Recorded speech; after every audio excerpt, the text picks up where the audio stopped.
भगवान श्री कृष्ण को आप कैसे देखते हैं? कृष्ण ही एक अकेले ऐसे भगवान हैं जिन्होंने कहा है कि मैं भगवान हूँ, मैं ही कर्म हूँ, मैं ही आदि हूँ, मैं ही अंत हूँ। तंत्र को लेकर बहुत सारे मिथ हैं कि बहुत खराब चीज होती है, बहुत गलत चीज होती है। तंत्र कोई हलवा नहीं है जिसे कोई भी कर ले और कोई भी खा ले और everybody can not do it. अगर आपको आज की तारीख में किसी पे तंत्र करना है तो उसमें बहुत साधना चाहिए, उस साधना के लिए बहुत सामान चाहिए, उस सामान के लिए बहुत मोटा पैसा चाहिए। ये जो तंत्र होता है, ये जो टोना टोटका हमको लगता है, ये किन चीजों से लगता है? तंत्र की देवियों को अगर आपके ऊपर किसी ने जादू टोना तंत्र किया हुआ है तो धुएं की तरह उड़ा देंगी उसको, आपके दुश्मनों को नाश कर देंगी, गायब कर देंगी। एक कहावत है कि पहले पैसा तो आए फिर कुछ करें। मैं कहती हूँ पहले कुछ करो फिर पैसा आए। अगर सब कुछ मेहनत करने से आता तो इस दुनिया के अंदर ये बड़ी बड़ी बिल्डिंगें और कोठियां बनाने वाले मजदूर सड़कों पर ना सो रहे होते। नौकरी नहीं लग रही, शादी नहीं हो रही, बच्चा नहीं हो रहा, ये बेसिकली कॉमन प्रॉब्लम है। पैसा आजकल सबके लिए प्रॉब्लम है। पैसा कलयुग में कमाना बहुत आसान है, लेकिन लोग ये सोचते हैं कि हम बैठे रहें और पैसा खर्च चल कर आए। अभी लगता है कि सब चीज़ें ठीक चल रही हैं, लेकिन उसके बाद ऑल ऑफ सडन कुछ ऐसा होता है कि सब चीज़ें गड़बड़ा जाती हैं। तो लाइफ में एक कंसिस्टेंसी कैसे रहे? कुछ तो गलत हो रहा है जो मैच नहीं हो रहा आपकी में। क्या आप सारे काम करके उसके गाने गाते हो? क्या आप अपने मन की बात सबको बता देते हो? क्या आपकी वाणी गंदी है, आप कड़वा बोलते हो, या some people are jealous with you? Something is this match. Tarot के 78 कार्ड खोलेंगे भविष्य के गर्व का राज, वर्तमान में सितारों की चाल, अतीत से कैसे जुड़े तार, टैरो खोलेगा हर राज।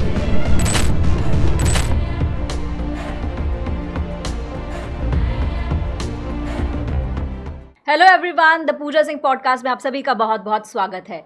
और आज जो हमारे साथ इस पॉडकास्ट में गेस्ट हैं, वो अभी तक की मेरी सबसे खूबसूरत गेस्ट जिसे कह सकते हैं वो हैं।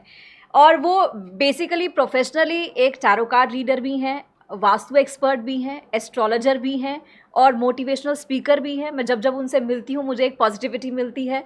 और आप सब उनको जानते हैं, उनका नाम है डॉक्टर वाई राखी। बहुत बहुत स्वागत है मैम आपका। थैंक यू सो मच इतना खूबसूरत इंट्रोडक्शन देने के लिए। लेकिन मैं भी बता दूं, पूजा के साथ मैं बहुत लंबे समय से हूं, हमने काफ़ी टीवी शो भी किए हैं और ये खुद अपने आप में बहुत खूबसूरत और बहुत पॉजिटिव है। नाम ही है पूजा जिसका, उसके तो जीवन में जिसकी शुरुआत से हमारी ज़िंदगी की दिन की शुरुआत होती है, that is Puja. Thank you so much ma'am. मैं आपसे सबसे पहला सवाल ये जानना चाहती हूँ कि पहले जब भी हम किसी एस्ट्रोलॉजर की बात करते थे या किसी की भी बात करते थे, हम उनको एक डिफरेंट इमेज में देखते थे कि सब कुछ त्याग दो जी, आप सादे रहो, सिंपल खाओ। लेकिन मैं ये सोचती थी कि जब हम अपने भगवानों को सुंदर बनाकर रखना पसंद करते हैं, पूरा श्रृंगार करके, तो हम क्यों नहीं कर सकते? तो यहाँ पर सवाल ये है कि आप त्याग को कैसे देखते हो? क्योंकि आप प्रेजेंटेबल हैं, सुंदर हैं, अच्छे से रखती हैं, आप एक अच्छी मदर हैं। मैं जैसा कि आपको पर्सनली भी जानती हूँ, आप अपने बच्चों का ध्यान रखती हैं, अपने प्रोफेशन का ध्यान रखती हैं, अपना ध्यान रखती हैं जी। निर्जला एकादशी पर आपने व्रत रखा है। तो त्याग इसके बीच में कहाँ है? देखिए, कभी भी त्याग का मतलब, संन्यास का मतलब दुनिया को, संसार को छोड़कर जाकर त्याग करना तो कोई भी कर सकता है, लेकिन संसार में रहकर उपवास करना, संसार में रह के व्रत करना और संसार में रह के त्याग करना, वही सच्चा जीवन है। और यही हमारे शास्त्रों में भी लिखा है। त्याग का मतलब होता है कि आपने कुछ टाइम के लिए, जैसे कि मैं सावन में 1 महीना चप्पल छोड़ देती हूँ, कार्तिक में 1 महीना चप्पल छोड़ देती हूँ, दैट इज़ त्याग। आपने ज़मीन पे सोना शुरू कर दिया, दैट इज़ त्याग। आप 1 महीने के लिए ब्रह्मचर्या पे चले गए, दैट इज़ त्याग। मैं अपना फ़र्ज़ भी निभाऊं, माँ का, पत्नी का भी फ़र्ज़ निभाऊं, और मैं ये कोशिश भी करूं कि मैं संसारिक जीवन में रह के एक समय का भोजन करूं, वो एक समय का भोजन मैं छोड़ दूं, और वो व्रत रखकर मैं किसी भूखे को उस दिन खाना ज़रूर खिलाऊं। लेकिन व्रत रखकर या उपवास रखकर मेरे दिमाग में यही होता रहे, शाम को मैं पूरी बनाऊंगी, मैं आलू की सब्जी बनाऊंगी, मैं इसके साथ ये खाऊंगी, तो वो तो उपवास भी नहीं हुआ, राइट? तो अगर आपके घर में आप सबके लिए खाना बना रही हैं, सबको खाना खिला भी रही हैं, अपने बच्चे को अपने हाथ से खाना खिला रही हैं, लेकिन आपने खुद खाने का त्याग किया है, दैट इज़ त्याग। जैसे जिंदगी के अंदर जैन धर्म ये कहता है कि त्याग के बिना आप जीवन में कुछ प्राप्त नहीं कर सकते। मैंने अपने जीवन के पर्सनल अनुभवों से ये महसूस किया पूजा, कि जब तक आप कोई चीज़ छोड़ते नहीं हो, जब तक आपको कोई चीज़ मिलती भी नहीं। और रिश्ता भी ऐसा ही है ना, माँ का घर छूटता है तो सैया मिल जाता है, सैया का घर थोड़ा सा दूर होता है तो बेटा मिल जाता है। कई बार आपने देखा होगा, हस्बैंड टूर पर होते हैं तो पत्नियां जो होती हैं वो बच्चों के लिए अपने पति को कहती हैं तुम टूर पर जाओ, मैं इनकी स्टडी के लिए इनके साथ रहूंगी। तो जिंदगी का दूसरा नाम ही त्याग है। हर रोज हर कोई इंसान कर रहा है। कुछ को मालूम है कि हम त्याग कर रहे हैं और कुछ को मालूम ही नहीं है कि हम त्याग कर रहे हैं। सही बात है। अभी मैं आपसे जानना चाहूँगी भगवान श्री कृष्ण के बारे में। जगन्नाथपुरी जी की रथ यात्रा शुरू हो रही है, तो भगवान श्री कृष्ण को आप कैसे देखते हैं? क्योंकि भगवान श्री कृष्ण जो है, एक हम उनको देखते हैं कि उन्होंने बांसुरी धारण की थी, एक में उन्होंने सुदर्शन चक्र धारण किया था, दोनों के मतलब अलग हैं। कृष्ण को जब भी मैं देखती हूँ या कृष्ण के बारे में मैं सोचती हूँ, तो आपको एक बात बहुत अच्छे से समझ में आ जाए आपके व्यूअर्स को, कि कृष्ण ही एक अकेले ऐसे भगवान है जिन्होंने कहा है कि मैं भगवान हूँ, मैं ही कर्म हूँ, मैं ही आदि हूँ, मैं ही अंत हूँ। बाकी दुनिया के किसी भी धर्म के भगवान को ले लीजिए, या तो कोई गॉड का बेटा है, या कोई फरिश्ता है, या कोई भगवान का रूप है, लेकिन कोई भी भगवान नहीं है। गीता में श्री कृष्ण भगवान ने कहा है मैं भगवान हूँ। तो मैं भगवान कृष्ण को अपना दोस्त समझती हूँ, अपना सारथी समझती हूँ, अपना साथी समझती हूँ, क्योंकि जब हम मरते हैं हमारे शरीर में से जब हड्डियाँ जलती है तो एक आत्मा राम निकलता है। उस आत्मा राम में कृष्ण का वास है। एक बार शिव और पार्वती के बीच में लड़ाई हो रही थी कि ये कलयुग इतना खराब आएगा तो इंसान तो हमें 2 मिनट में प्राप्त कर लेंगे, क्योंकि कलयुग केवल नाम उधारा। तो भाई हम कैसे जिंदगी में कलयुग में लोगों से सहारा लेंगे? मतलब आप हल्की सी भक्ति से शिव को प्राप्त कर सकते हैं, हल्की से नाम उच्चारण से आप कृष्ण को पा सकते हैं। तो मैं क्या करूं, मेरे समझ में नहीं आ रहा। मैं इतने सारे लोगों में से शिव तुम्हें कैसे बचाऊंगी? तुम तो भोले हो, तुम्हें तो कोई भी बुलाएगा और तुम चल दोगे। आप बताइए, शिव ने रावण को ये वरदान दिया उसकी हल्की सी भक्ति से कि भाई तू जब मर्जी कैलाश पर्वत आ जा सकता है, और आज तक कोई कैलाश पर चढ़ नहीं पाया। उन्होंने वरदान दे दिया। अब वो कैलाश पर्वत पे पहुंचते थे रावण, तो कैलाश पर जाकर वो नंदी को तंग करते थे, नंदी के साथ छेड़छाड़ करते थे और बोलते थे तू बड़े बड़े कानों वाला है, तू क्या है, भगवान के करीब बैठा हुआ है, तेरी बुद्धि भ्रष्ट है, ये वो। तो पार्वती ने कहा ये जो रावण है ना, ये जब मर्जी तुम्हारे दर्शन करने कैलाश पे आ जाता है, और ये बात मुझे बिल्कुल पसंद नहीं है, और तुम इसे रोको। शिव गए, शिव ने कहा भाई ऐसा है कि तुम जब मर्जी मेरे दर्शन करने आ जाते हो, मेरी पत्नी मुझसे रुष्ट हो जाती है, तुम आज के बाद यहाँ मत आना। तो बोले नहीं नहीं नहीं नहीं, आपने तो मुझे वरदान दिया है कि मैं जब मर्जी आ सकता हूँ। तो भगवान ने कहा ठीक है, मैं तेरी भक्ति से खुश हूँ, मैं तुझे एक वरदान और देता हूँ, तू मुझे जब भी याद करेगा मैं तेरे पास आऊंगा। तो ऐसे भोले हैं। पार्वती ने कहा मैं कलयुग में आपको कैसे बचाऊंगी इन लोगों से, तुम तो किसी को भी कोई वरदान दे देते हो। तो उन्होंने कहा तू चिंता मत कर, इंसान मुझे जगह जगह गली गली कूचे कूचे ढूंढेगा, मंदिर मस्जिद दरगाह में मुझे ढूंढेगा, मुझे हर रब जो है रब को ढूंढेगा हर जगह, लेकिन नहीं ढूंढेगा तो अपने अंदर नहीं ढूंढेगा। और भगवान शिव हमारे अंदर आत्मा रूप में आकर बैठ गए। तो कृष्ण जो है ना हमारे अंदर है। शिव और कृष्ण में जो भेद करता है, विष्णु और कृष्ण में जो भेद करता है, वो कभी सच्चा भक्त नहीं हो सकता। कृष्ण को मैं समझती हूँ लीलाकार, कृष्ण को मैं समझती हूँ कि गीता का ज्ञान देकर उन्होंने हमें गीता में सब कुछ बता दिया। इंजॉय करो, लाइफ जियो, दुश्मन सामने भाई भी खड़ा हो तो लड़ो, लेकिन वो यही बात गीता में और महाभारत में बता गए कि कर्म तेरा सबसे प्रधान है, तू कर्म कर, अपने काम के लिए नौकरी के लिए इंटरव्यू दो, नौकरी नहीं लग रही तो भी दो। अब क्या आप मुझे बताइए, 2 दिन में ये पॉसिबल है कि 100 कौरवों से 5 पांडव जीत गए क्योंकि कृष्ण उनके साथ थे। और अगर आप अपने मन के हृदय की ज्योत में कृष्ण को बसाकर चलते हैं तो आपके काम निश्चित ही होंगे। बस आपको उम्मीद का दामन नहीं छोड़ना, जैसे पांडवों ने उम्मीद का दामन नहीं छोड़ा था। ये है कृष्ण। कृष्ण को कैसे खुश किया जा सकता है? क्योंकि कृष्ण तो छलिया भी हैं, मतलब उनको सब पता होता है कि किसके मन में क्या चल रहा है। तो कृष्ण को कैसे खुश किया जाए? खुद को खुश करके। कृष्ण कहते हैं अपने प्रति ईमानदार रहो, सुबह जल्दी उठो, माता पिता की सेवा करो, गौ की सेवा करो, आप इस दीन दुनिया के अंदर जितने भी पेड़ पौधे हैं उनकी सेवा करो। उन्हें कुदरत से प्यार था, वो ग्वाला थे, वो गायों के साथ खेलने जाते थे, वो आपने देखा होगा पेड़ों पर बैठ के बांसुरी बजाते थे, वो मक्खन और दूध खाते थे। आज की तारीख में अगर आपको सच में कृष्ण को खुश नहीं करना, खुद को खुश करना है, खुद के साथ ईमानदार रहिए, खुद के साथ सच बोलिए। सबसे बड़ी आज के मानव की सबसे बड़ी परेशानी ये है कि वो भ्रम में है। कहते हैं ना, वहम और अहम ज्यादा दिन नहीं रहता। मैं कर रहा हूं, मैं ना हूं इस घर में तो एक दिन भी ये घर ना चले, पूजा ना हो, रोटी ना बने, ये वहम है आपका। इस दुनिया में से लाखों आए और लाखों आके चले गए। मेरे जैसी हजारों राखियां आएंगी। अगर मैं चली जाऊं तो क्या एस्ट्रोलॉजी खत्म हो जाएगी? मैं चली जाऊं तो क्या अच्छा बोलने वाले दुनिया में नहीं रहेंगे? मैं चली जाऊं तो क्या मेरा बच्चा नहीं पलेगा? तो अहम और वहम से बाहर निकलिए। आप जो भी करते हैं उसमें सिर्फ एक ही बात बोलिए, कृष्णो अर्पण। हे कृष्ण, तुम्हारा तेरा तुझको अर्पण, क्या लागे मेरा। बस यही सबसे अच्छा तरीका है।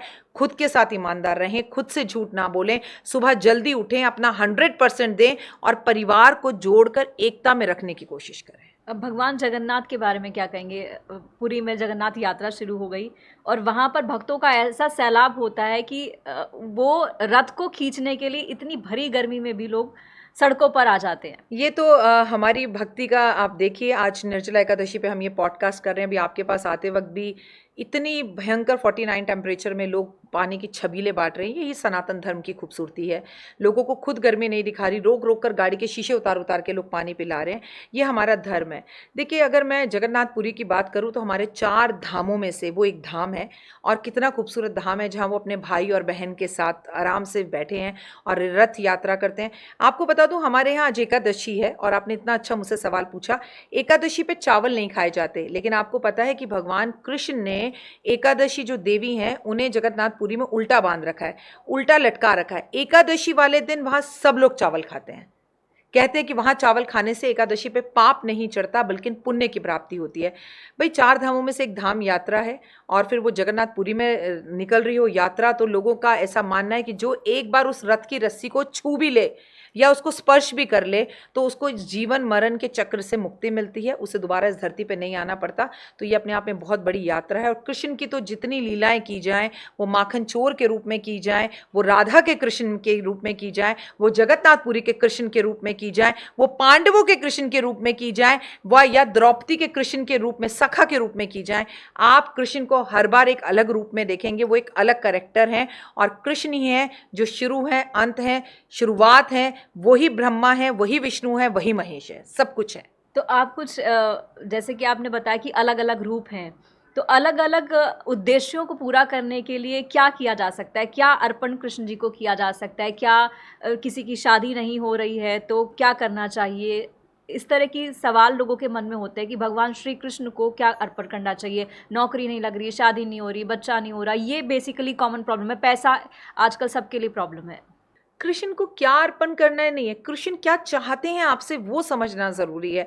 सनातन धर्म ये नहीं कहता कि तुम जाकर कृष्ण जी को, लड्डू गोपाल कहा जाता है, तो 100 लड्डू चढ़ाए और कृष्ण जी तुम्हारी मनोकामना पूर्ण कर देंगे। मेरा बच्चा, भगवान सिर्फ ये कहते हैं गाय की सेवा करो, नदियों से प्यार करो, कुदरत को साफ रखो, पेड़ पौधे लगाओ। जो कृष्ण का बचपन से लेकर उद्देश्य था कि आप गायों की सेवा करो, इंद्र की सेवा मत करो। गाय हमें दूध देती है, मक्खन बनता है, घी बनता है, उससे हमारा व्यापार चलता है, उसके गोबर तक से रोटी बन जाती है, उपला चूल्हा जल जाता है।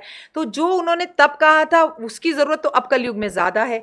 कोविड ने हमें बताया कि पेड़ पौधे कितने जरूरी हैं, ऑक्सीजन कितनी जरूरी है। शायद आपने भी अपने किसी को खोया होगा जब आपको गैस का सिलेंडर या वो जो ऑक्सीजन है, मास्क, वो नहीं मिला होगा। तो अब तो कम से कम अपनी एनिवर्सरी पर, अगर आपकी शादी नहीं हो रही है, तो आपको कृष्ण जी की भक्ति करनी चाहिए। आपको कृष्ण की भक्ति के लिए गौशाला जाना चाहिए, अपने वजन के बराबर हरा चारा खिलाना चाहिए। और चलिए, गौशाला में तो वैसे ही गायों की सेवा बहुत होती है।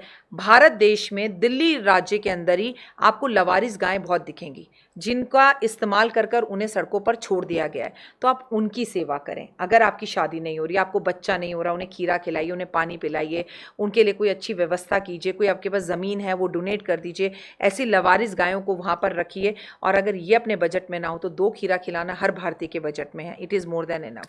आप रोटी बनाइए अपने घर की, पहली वो खिलाइए। आपकी शादी क्या, बच्चा क्या, व्यापार क्या, काम सब कुछ हो जाएगा। आप गाय की सेवा करने के साथ साथ, ये धर्म है हमारा कि हम सबके घर में बांसुरी होनी चाहिए, जो कृष्ण जी के होने का प्रतीक है। पहले सब जगह पर हुआ करती थी। मैं आपको बताऊं पूजा, अगर हस्बैंड वाइफ में बहुत झगड़े हो रहे हो, वो 2 बांसुरी लेकर उसे लाल रंग के रिबन से अगर अपने बेडरूम में बांध दें, तो आप देखेंगे झगड़े होने बंद हो जाएंगे, आपस में प्रेम आ जाएगा। समर्पण की भावना होनी चाहिए। कृष्ण और राधा में जैसे झगड़ा होता था, आप में और आपके लव में, आपके पति के, आपके पार्टनर में भी वैसे झगड़े होने चाहिए। चाहे वो बिजनेस पार्टनर हो, चाहे लाइफ पार्टनर हो, चाहे आपका स्कूल पार्टनर हो, चाहे आपका कॉलेज पार्टनर हो। लेकिन लड़ाई ना जब उठो तो टेबल पर ही खत्म होनी चाहिए। लेकिन आजकल की लड़ाई तो ब्लॉक, ठीक है, आपका नंबर ब्लॉक, आपको सारे सोशल मीडिया से आउट कर देंगे। जब आप थोड़े ठंडे हो जाएंगे, आपको चीज़ें याद आएंगी, फिर आप ओपन कर देंगे। रोज रोज वाली लड़ाई करो, इतनी करो, जम के करो, लेकिन फिर कभी हम दोस्त हो जाएं तो शर्मिंदा ना हो, ये बात याद रखो। ये आपने बहुत अच्छी बात कही है।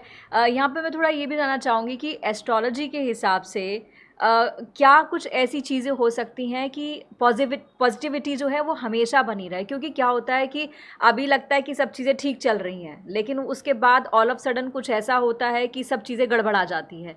तो लाइफ में एक कंसिस्टेंसी कैसे रहे?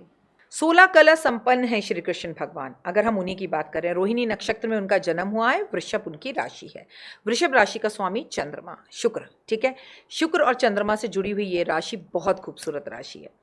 मैं आपको बताऊं, अगर आप गाय की सेवा करें, आप गौशाला जाएं, गौशाला में जाके दीपक जलाएं, गाय के घी का सेवन करें, गाय का दूध पिएं, तो आपकी ज़िंदगी में एंजाइटी की, मूड स्विंग्स की जो प्रॉब्लम है वो सॉल्व होती है। अगर आपको अपना ऑरा सही करना है, बात बात में आपको डर लगने लगता है, हाथ कांपने लगते हैं, हो मेरी नौकरी चली गई, मेरी नौकरी चली गई, ये होता है आपके साथ, तो आप रोज़ किसी भी एक गाय को पकड़कर उस पर हाथ फेरें, हाथ फेरकर उसकी परिक्रमा करें। ये साइंटिफिक अप्रूव्ड है कि आप जब ऐसा करते हैं तो आपका ऑरा इतना इतना इतना इतना इतना इतना इतना होता चला जाता है। सिर्फ गाय के अंदर समस्त देवी देवताओं का वास है। अगर आप गोमूत्र से नहाते हैं, बीमारियां दूर हो जाती हैं। गाय के दूध का सेवन करते हैं, शुगर खत्म हो जाती है। अगर आप गाय के गोबर का उपला अपने घर में जलाते हैं तो जादू टोना तंत्र विद्याएं, नेगेटिव वाइब, जितनी भी आपके घर में वाइब्स हैं वो सब आउट हो जाती हैं। तो देखिए, सब कुछ कृष्ण और गाय से जुड़ा हुआ और सारी प्रॉब्लम सॉल्व। आपने यहाँ पे तंत्र की बात की, मैं थोड़ा तंत्र पर बात करना चाहूँगी, क्योंकि आजकल हम देखते हैं कि तंत्र का चलन बहुत बढ़ गया है जी। लेकिन तंत्र को लोग जानते नहीं कि तंत्र क्या है। क्योंकि तंत्र को लेकर बहुत सारे मिथ हैं कि ये बहुत ख़राब चीज़ होती है, बहुत गलत चीज़ होती है, और लोगों को इसके नाम पर बेवकूफ़ बनाया जाता है। क्योंकि जब कोई बहुत ज़्यादा परेशान होता है, आप भी जानते हैं, आपके पास बहुत से लोग आते होंगे कि तुरंत चुटकी बजा के कोई काम हो जाए। बिल्कुल। तो आप तंत्र को कैसे देखते हैं, कैसे डिस्क्राइब करेंगे? आपके चैनल पे मैं आपको सबसे पहली बात ये बता दूं, तंत्र कोई हलवा नहीं है जिसे कोई भी कर ले और कोई भी खा ले, और everybody can not do it. तंत्र शमशान घाट में बैठकर होते हैं, शमशान घाट के अंदर तपस्याएं की जाती हैं, बहुत सी चीज़ों का त्याग करना पड़ता है। सांसारिक जीवन में तंत्र नहीं होते। तंत्र के लिए बहुत सारे आपको पॉजिटिव और नेगेटिव वाइब्स में से गुजरना पड़ता है। जैसे हम एस्ट्रोलॉजर हैं, जैसे एक आँख का डॉक्टर होता है, कान का डॉक्टर होता है, एक क्रिमिनल वकील होता है, एक आपकी फैमिली वकील होता है, उसी तरह से हर तरह के अलग अलग एस्ट्रोलॉजर्स होते हैं। कोई वास्तु बताएगा, कोई न्यूमरोलॉजी बताएगा, ऐसे कोई तंत्र के बारे में साधना करता है। उस साधना के बिना तंत्र नहीं पनप सकता। और तंत्र जब आप जानते हैं तो तंत्र आपसे भी बहुत कुछ लेता है, बलियाँ देनी पड़ती हैं तंत्र में। तो तंत्र हलवा नहीं होता जो कोई भी कर दे। और जो आपसे ये कहे कि आपके पति पे किसी ने कुछ करा रखा है और इस तंत्र को मुझे हटाना पड़ेगा, इसकी मुझे पूजा करनी पड़ेगी, उसी टाइम समझ जाइए कि ऐसा कुछ नहीं है। क्योंकि एक पत्नी को अगर आप सिर्फ इतना ही बोल दो कि उसके पति पे कुछ करा रखा है, बाकी वो कुछ नहीं समझेगी। गंगा यमुना सरस्वती सब एक कर देगी कि भैया मुझे नहीं पता, आप मेरे पति को उस चीज़ से निकालो।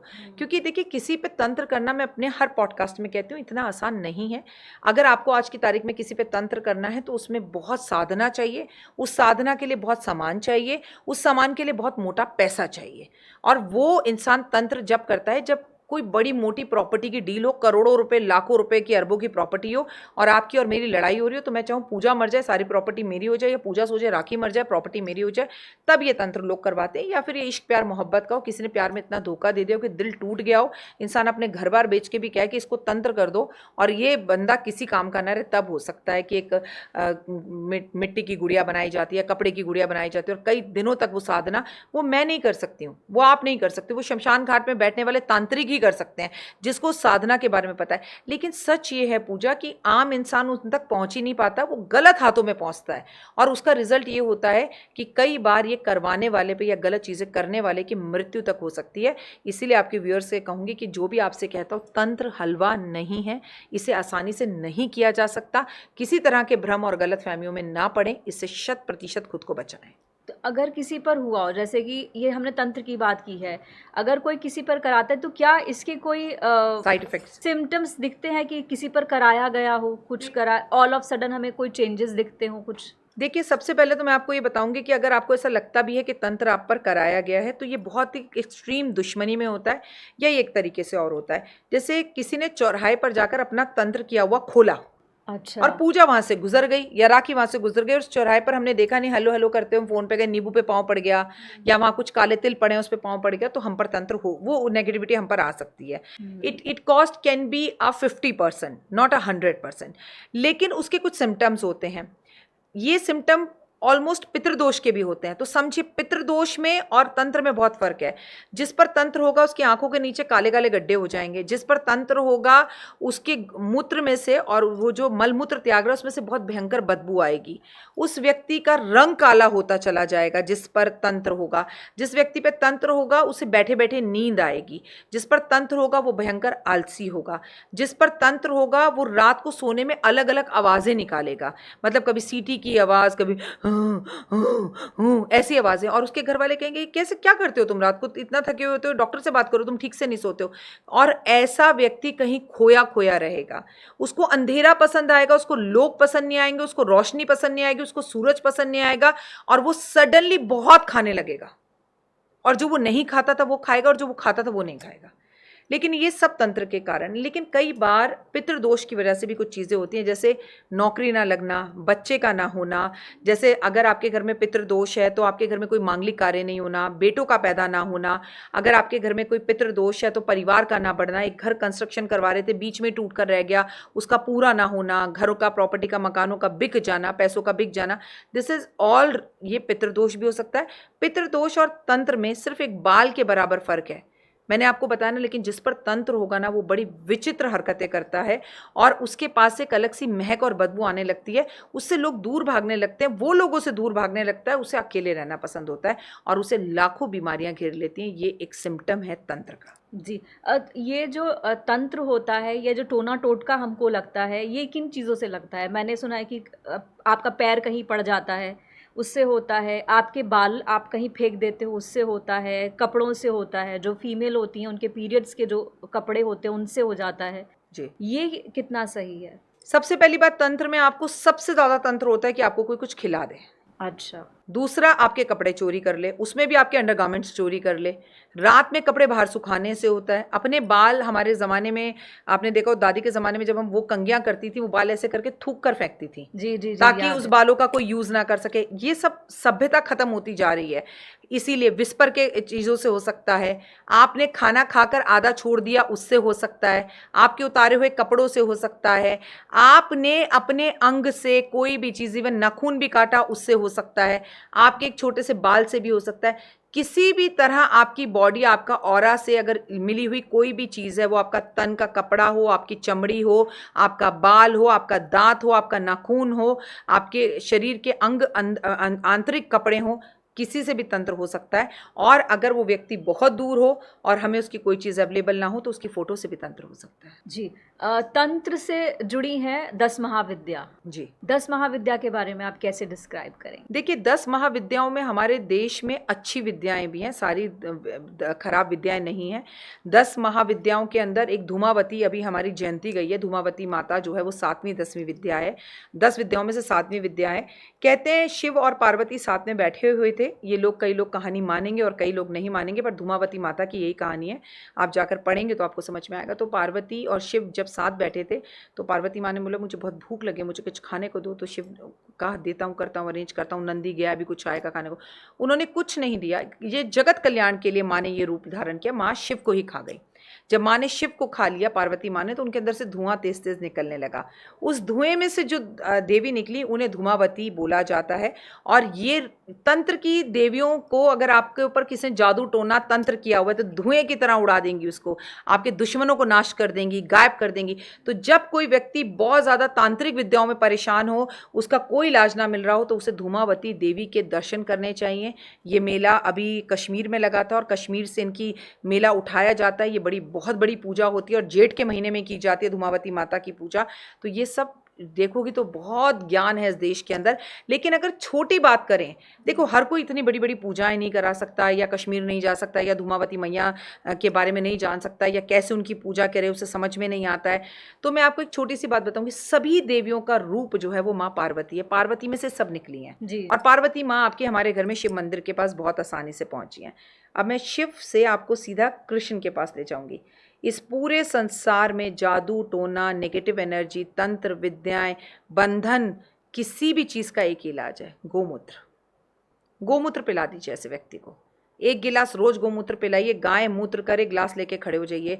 लेकिन ऐसा व्यक्ति गोमूत्र पी नहीं पाता। उसमें उसमें स्मेल आती है, उसे अगरबत्ती में से भी बदबू आती है। गोमूत्र पीना, गोमूत्र से नहाना, गोमूत्र छिड़कना, गोमूत्र का पोछा लगाना सभी तरह के तंत्रों को खत्म कर देगा। किसी ने गोद बांधी हुई है, खुल जाएगी। व्यापार बांधा हुआ है, खुल जाएगा। शादी बांधी हुई है, खुल जाएगी। जी। धूमावती माता के बारे में जैसे आपने बताया, कहते हैं कि महिलाएं जो सुहागन होती है वो उनका दर्शन नहीं करती हैं। हाँ, ऐसा भी ऐसा है। लेकिन देखिए, मैंने आपको बोला किसी भी मंदिरों में धूमावती जो 10 विद्याएं हैं उनकी देवियां आपको नहीं दिखेंगी। पार्वती माँ को काले तिल काले कपड़े में जिस दिन धूमावती जयंती होती है जेठ मास में, उनको अर्पण करा जाता है कि माँ मेरे घर परिवार में कोई भी ऊपरी हवा धुएं की तरह गायब हो जाए, धुएं की तरह गायब हो जाए।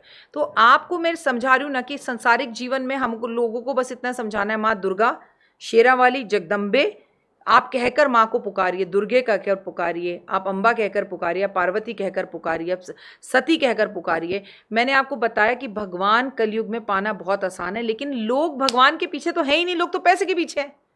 लोगों को भगवान नहीं चाहिए, पैसा चाहिए। जी। आप अपने किसी भी थंबनेल में लिख दीजिए धन ही धन, उसमें व्यूज सबसे ज्यादा जाएंगे। आप लिख दीजिए आज एकादशी ये उपाय करें, कोई नहीं देखेगा। जी, आपने बिल्कुल ठीक कहा। लोग परेशान हैं, पैसा सबको चाहिए होता है। कहते हैं, एक कहावत है कि पहले पैसा तो आए फिर कुछ करें। मैं कहती हूँ पहले कुछ करो फिर पैसा आए। सबसे बड़ी बात, पैसा पैसा करती है क्यों, पैसे पे तू मरती है। और पैसा कलयुग में कमाना बहुत आसान है, लेकिन लोग ये सोचते हैं कि हम बैठे रहें और पैसा घर चल कर आए। कई लोगों को लगेगा इतना आसान नहीं, हम बहुत मेहनत कर रहे हैं, बॉस हमें इंक्रीमेंट नहीं देता, प्रमोशन नहीं देता।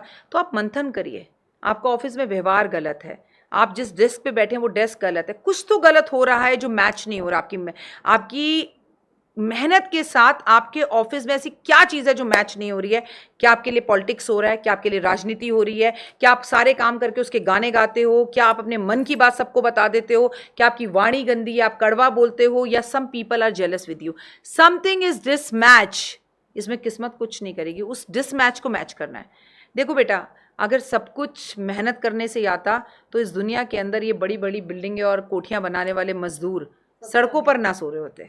सही बात इज इट? मेहनत से सब कुछ नहीं आता है, मेहनत के साथ स्मार्ट वर्क, टीम वर्क, व्यवहार और बातचीत। फॉर एग्जाम्पल, आप अगर एक छोटे बच्चे को भी ये बोलते हो, बेटा जी कैसे हो जी, आप अच्छे हो, आप आइए बात करिए, बैठो, कौन सी क्लास में पढ़ रहे हो आप, तो उसको अच्छा लगेगा। एक अंकल आंटी जिनकी उम्र 70 साल है, नमस्ते अंकल, नमस्ते आंटी, कैसे हैं आप, पैरी पहना, सत श्री अकाल, तुसी बैठो, इत्थे बैठो, मैं ਤੁਹਾਡੇ लिए कुछ लान दिया, उन्हें बहुत अच्छा लगेगा।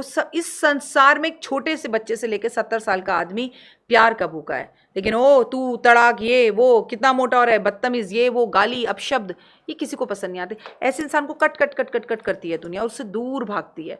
और 90% आप भी जानते हो कि हम इतने फ्रस्ट्रेटेड, इतने परेशान हैं कि हमारा व्यवहार जो है ना वो कहीं मिसिंग है। वो व्यवहार मिसिंग होने की वजह से चीज़ें ऐसी हैं। एक हमारे टाइम में राजनीति स्तर हुआ करता था, हमारे दादा दादी के टाइम पर, कि अगर राजनीति में अटल जी भी मिलते थे, अगर हेल्दी पॉलिटिक्स होती थी और विपक्ष को भी सम्मान के साथ पुकारा जाता था। आप अटल जी के ऊपर एक पिक्चर आई है, वो देखिए आप। मैं, ऐसा नहीं है कि मैं बीजेपी फैन हूँ। तो अटल जी जब प्रधानमंत्री बने, तो जब वो प्रधानमंत्री बनने के बाद शपथ लेकर पहली बार संसद भवन में गए, तो वहाँ पर एक कोना था, उस पर एक जवाहरलाल नेहरू की फोटो थी। तो वो फोटो हटी हुई थी, तो उन्होंने कहा, वो कह रहे वो पूर्व थे, अब आप हो, वो थे, अब उनकी ज़रूरत नहीं है, वो बहुत पुराने हो गए। तो अटल जी ने कहा, कैसी बात कर रहे हो, उन्हें नमन करो, उनसे हमने जीवन में बहुत कुछ सीखा है। मतलब दुश्मन के लिए भी रिस्पेक्ट हुआ करती थी। Is it? ऐसे ही ना, आप आज लोगों को जेलस बहुत है। अगर पूजा के पास छोटी गाड़ी से बड़ी गाड़ी आ गई तो लोगों को प्रॉब्लम है। लोगों को लगता है पूजा यूं ही ले आई। पूजा की मेहनत जो उसके पीछे है वो किसी को नहीं दिखती। और आप पूजा सिर्फ इतना कहना शुरू कर दीजिए, वाओ यार तूने बड़ी गाड़ी ले ली, भगवान करे मैं भी जल्दी लूँ, मैं बहुत खुश हूँ। आप दूसरे की चीज़ से खुश होना सीखिए। मैं रिटर्न में दे रही हूँ, चमत्कार हो जाएगा, मैजिक हो जाएगा आपकी ज़िंदगी के अंदर। बिना पूजा पाठ और मंदिर जाते भी दूसरे को बढ़ता देखकर खुश होइए। लेकिन होल्ट आ रहा है जी, तो आप और गड्ढे में गिर रहे हैं। जाहिर सी बात है मैम, जो आप ये बातें बोल रही हैं बहुत प्रैक्टिकल बात है और फेस करते हैं। मतलब मैं, जैसे आप पॉलिटिक्स की बात कर रहे हैं, आपको भी पता है, मैंने बताया भी होगा, मैं खुद ऑफिस पॉलिटिक्स का बहुत शिकार रही हूँ। मुझे मालूम है, बिल्कुल बहुत पॉलिटिक्स का शिकार हूँ, विदाउट एनी रीज़न। मेरा लेना एक नहीं, देना दो नहीं। अपने काम से काम रखो, अच्छा काम करो, मेहनत करो, और मतलब उसमें दिन महीने साल आप नहीं देखते हो, आप आप भी यहाँ पर इतनी दूर आए हो, अपने फैमिली को, अपने काम को थोड़ा सा ब्रेक दे करके मेरे लिए टाइम आपने निकाला है।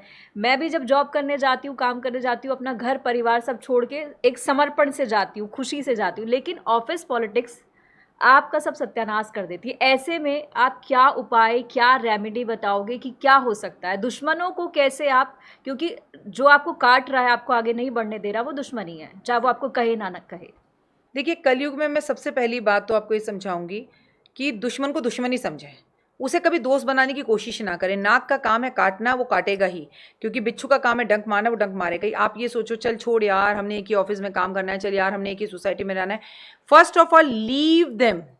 पहले तो हमारी प्रॉब्लम यह है कि हम जो है ना बॉल की तरह दाएं बाएं आगे पीछे होते रहते हैं। छोड़ दो ऐसे इंसान को, उससे बात ही नहीं करनी है। जितनी ऑफिस की जरूरत है उतनी बात करो, और उस मैसेज को उस तक खुद पहुंचा दो that I am not interested to talk to you, please you mind your own business और मुझे मेरा काम करने दो। उस इंसान को छोड़ दो। जब आप उसे छोड़ दोगे वो आपसे दुश्मनी भूल जाएगा। लेकिन होता क्या है, हम उससे जाकर बात करते हैं, रिश्तों को सुधारने की कोशिश करते हैं। वो तो मुंह में राम बगल में छुरी होती है, वो हमारे सामने तो राम राम बोलेगा, पीछे से फिर छुरी मारेगा। आप उसको छोड़ दोगे ना तो वो आपको छोड़ के दूसरे को पकड़ेगा। लेकिन ये 90% हम नहीं करते। ये तो एक प्रैक्टिकल उपाय है। दूसरा, ऑफिस में जब भी जाओ अपने साथ कुछ मीठा लेके जाओ। एक ऐसा टेबल जरूर होता है जहां हम बैठ के साथ में लंच करते हैं। ऐसे लोग जो आपके खिलाफ बोलते हैं, कोशिश करो उन्हें अपना नमक और उन्हें अपना मीठा दोनों खिलाओ। नमक कहते हैं ना, नमक हरामी नहीं करता इंसान उसके बाद, वो करे ना करे, आप उसको नमक और मीठा दोनों खिलाओ। और मैं कहती हूँ उसका भी खाओ कि हम भी उसके साथ बहुत अच्छे रहें, क्योंकि नमक खाने से जैसा खाते हैं वैसा ही होता है मन। आप पवित्र मन से खाना बनाकर लेकर जा रहे हो, आप अच्छी पॉजिटिव वाइब से खिला रहे हो, तो उसका मन आपके प्रति बदलेगा। और वैसे भी मैंने सुना है चाय पर चर्चा, खाने पर बात आपके बड़े बड़े विवादों को ख़त्म कर सकती है। तो जहाँ पर टेबल पे खाने पे जो बातें सॉल्व हो सकती हैं, खाकर ख़त्म करिए। आपका व्रत है, हमारी टेबल पर भी कुछ होगा। एनीवेज, तो मैं ये जानना चाहती कि लाइफ में प्रोफेशनल ग्रोथ के लिए क्या कुछ उपाय आप बताएंगे? सुबह जल्दी उठना, रात को जल्दी सोना, जो थोड़ा सा आज की युवाओं को मुश्किल लगता है। सबसे बड़ी बात, हमारा सब कुछ, हमारा जीवन हमारा घर होता है। हम ऑफिस में काम करने के बाद जब घर लौटें तो घर में हर एक वो सुविधा रखो जो ज़रूरी है। मन को मार मार के बैंक में पैसा जमा करके मत जियो। अगर कोविड से भी आप ये बात नहीं समझे कि लोगों के बैंकों में करोड़ों रुपए पड़े थे, लेकिन बिस्तर हॉस्पिटल में मिल नहीं रहा था, अस्पताल में बिस्तर नहीं था, वो करोड़ों रुपए वैसे ही रह गए और शरीर को अग्नि देने वाला भी कोई नहीं मिला। मैंने तो कम से कम उस बात से ये चीज़ सीखी है, जो भी है वो बस यही एक पल है। अगर आपके घर में हर चीज़ सुविधा की हो, बेस्ट चदरें हो, बेस्ट टीवी हो, बेस्ट फ्रिज हो, बहुत बढ़िया आपने अपने घर में इंटीरियर करा रखा हो, तो आपका घर आपको जीवन के सब सुख देगा।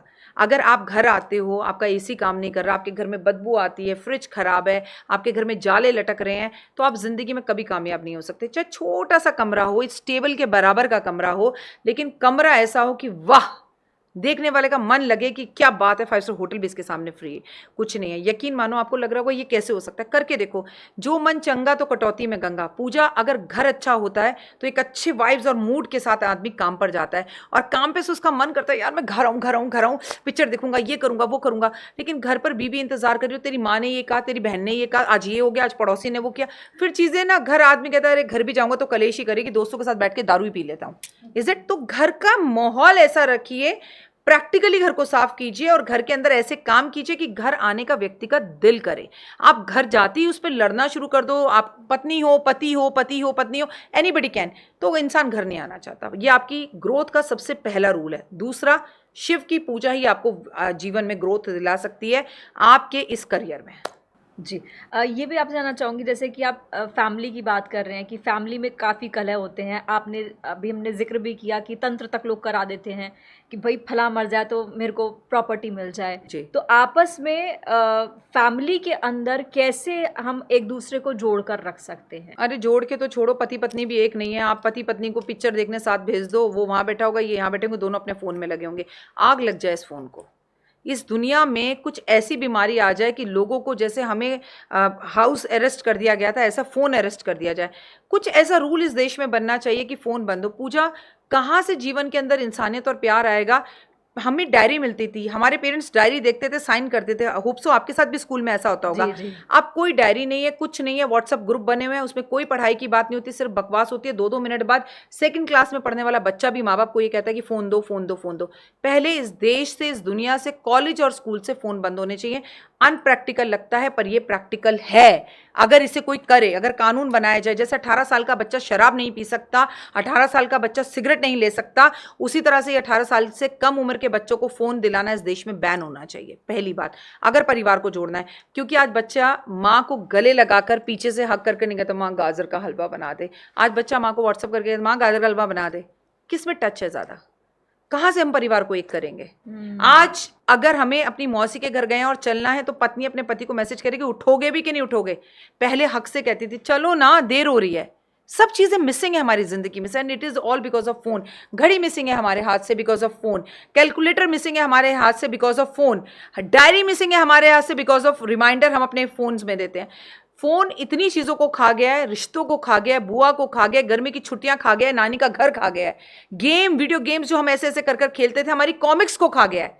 आप समझिए, प्रैक्टिकल अगर हमें अपने जीवन में बढ़ना है आगे, तो एक ऐसा दिन होना चाहिए जिसे फैमिली डे कहें, जैसे सोमवार, मंगलवार, बुधवार और परिवार। Is it? तो आपको एक दिन ऐसा बनाना है, promise your self and your family, जिस दिन किसी का फोन किसी के हाथ में नहीं होगा, उस दिन हम पिकनिक जाएंगे, उस दिन मंदिर जाएंगे, नीचे बैठ के एक दूसरे को खाना खिलाएंगे, साथ खेलेंगे, तकिए को मारेंगे, तकियों से खेलेंगे, स्विमिंग पूल में जाएंगे, whatever we can do.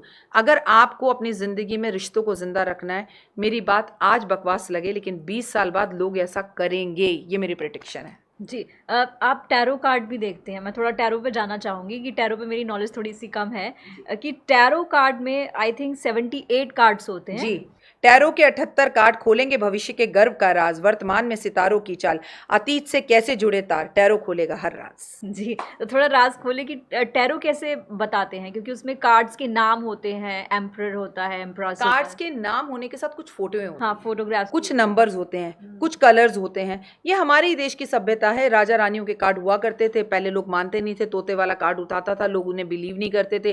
वो सारी सभ्यता विदेश गई, विदेश से लौटकर वापस आ गई और आज हम मानते हैं। Cards it's really work like anything. मैंने टैरो कार्ड रीडिंग में नागपुर यूनिवर्सिटी से PhD की है।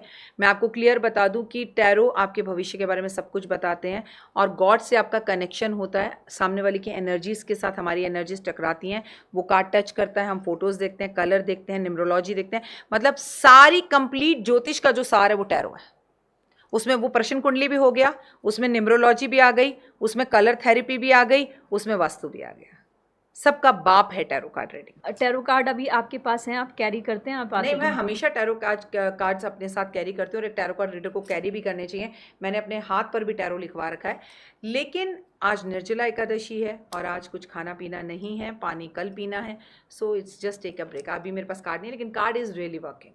चलिए, टैरो कार्ड पर हम फिर एक और सेशन डेफिनेटली करें, है ना? तो आज के लिए मैम इतना ही। Thank you so much. आप आखिर में जाते जाते अपने व्यूवर्स को क्या टिप्स देना चाहेंगी, खुश रहने के, पैसा कमाने के, या जो भी आपका मन हो? सिर्फ वी पर बिलीव करिए। V in the sense victory, V in the sense Vishnu भगवान का तिलक, वी इन द सेंस हमेशा लोगों को कॉम्प्लीमेंट्स दीजिए।